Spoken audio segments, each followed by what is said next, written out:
বাচ্চাদের ছবিও আমার কাছে আছে, দিদিকে দেখাবো?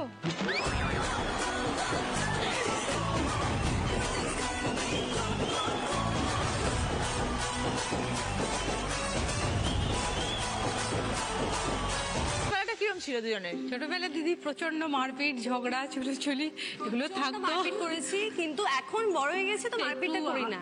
এখন যখন খুব মনে হয় যে একটা খুব ভালো শাড়ির দরকার, তখন চলে যাই। আমাকে প্রচন্ড চিমটি কাটতে ভালোবাসতো, চিমটি কেটে নিজে সরে যেতে বলতো আমি কিছু করিনি। প্রচন্ড দুষ্টু ছিল। খুব ঘটনা ঘটতো, সেটা হচ্ছে যে আমরা ঘুম থেকে উঠতাম খুব তাড়াতাড়ি, মানে সেটা হচ্ছে সকাল 11টা 12টা, এটা হচ্ছে আমাদের একদম আর্লি মর্নিং। নিয়ম আমরা করে নিয়েছিলাম যে আগে উঠবে সে বিছানা গুছাবে না, আর যে লেটে উঠবে সেই গুছাবে। মানে ও উঠে একটু বসলো, আমি বুঝতে পারলাম যে উঠবে, আমি উঠে চলে গেলাম। মানে বাকিটা ওকে করতে মশারি গুছানো। টাইমে তো দিদি তাই, যে আগে শুয়ে পড়বে সে মশারি টাঙাবে না, যে লাস্টে আসবে সে মশারি টাঙাবে। আর বাকি যা যা দোষ করতাম সব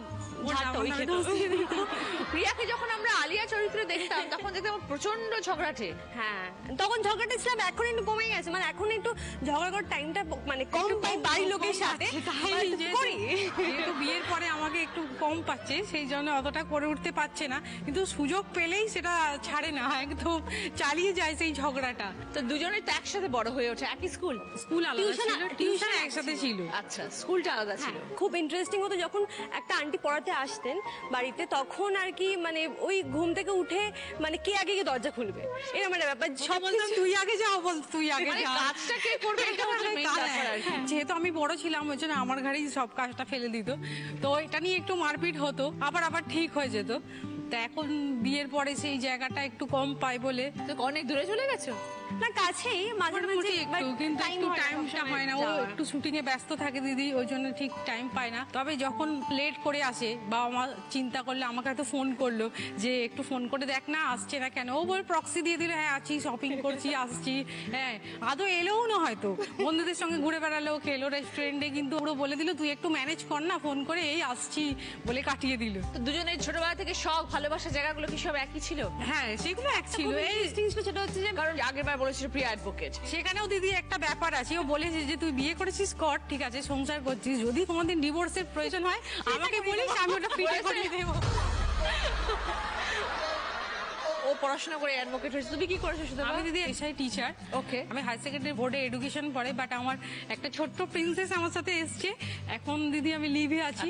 প্রিয়ার এই যে ডিসিশন ধরো অ্যাডভোকেট হওয়ার পরে অভিনয় জগতে আসা, তখন পরিবারের সবাই মেনে নিয়েছিল? প্রথম দিকে মানিনি, তবে ও লুকিয়ে চুরিয়ে অডিশন দিয়ে যে কেউ জানতে পারেনি, সেটাও দিদি আমার শাড়ি নিয়ে লুকিয়ে অডিশন দিয়েছে, শাড়ি নিয়ে লুকিয়ে লুকিয়ে বক্স কাটে ঢুকিয়ে রেখে দিয়েছে, পরে জানতে পারতাম না, যখন অন স্ক্রিনে দেখতে পাচ্ছি দেখছি যে এটা তো আমারই শাড়ি। তারপরে দিদি বলছে প্রথম দিকে একটু প্রবলেম ছিল, তারপরে বুঝিয়ে দিদি যখন ও ভালো সিরিয়াল করছে, ভালো অভিনয়টা করছে, সবার কাছে খুব পপুলার হয়ে গেছে, তখন দিদি আমরা খুব খুশি। হ্যাঁ, এখন পাড়ার দিয়ে গেলে সবাই বলে না যে ওই বোনটা সিরিয়াল করে, ওই জন্য ভালো লাগে, ওই জন্য ভালো লাগে। তো ছোটবেলা থেকে যখন একসাথে বড় হয়ে উঠলে বাবা মার সাপোর্ট কাকে বেশি করতো? ওকে করতো না, ওকে করতো না, ও যেহেতু বড় তো বাবার ভালোবাসাটা ও বেশি পেতো, আমি মাঝখান থেকে একটু সাইড ফাইড দিয়ে কেটে চলে যেতাম ভাবে।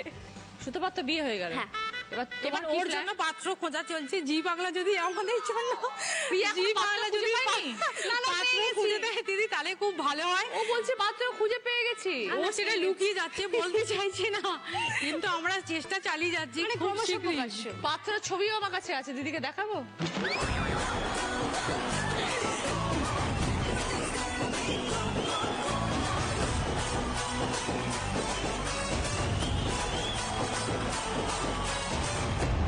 ব্যাপারটা হচ্ছে আমাকে আলিয়া রূপে এত ঝগড়া দেখার পরে কোনো শাশুড়ি মেনে নিচ্ছে না, বলছে এরকম পিস বাড়িতে আমি হয় তো খুব ভালো, মানে শাশুড়ি একদম সজাগ হয়ে থাকবে যে বউজা আসছে, ওর 40 ভোল্ট একদম।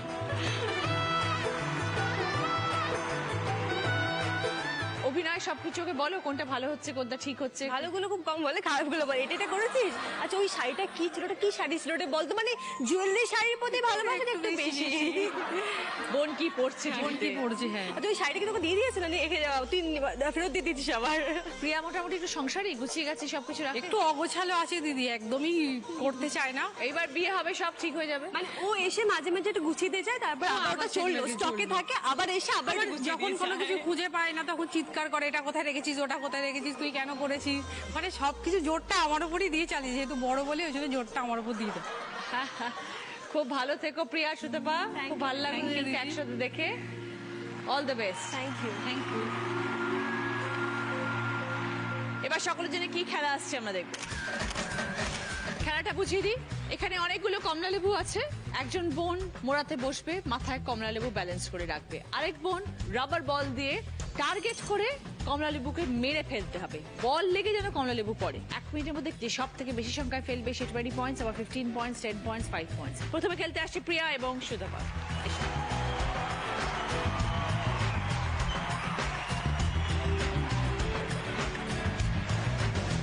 স্টার্ট।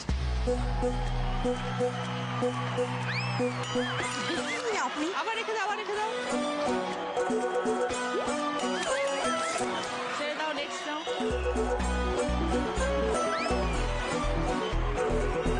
টার্গেট করে মারো।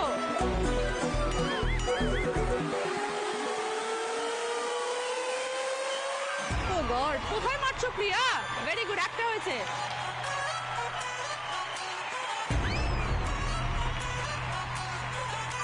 ভেরি গুড, দুটো,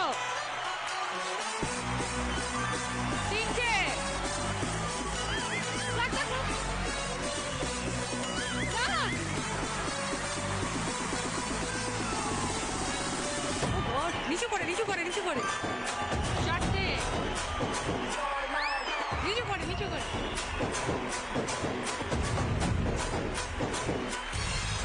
টাইম আপ। প্রিয়া সুতপা 1 মিনিটে 4টে কমলা লেবু খেলেছে।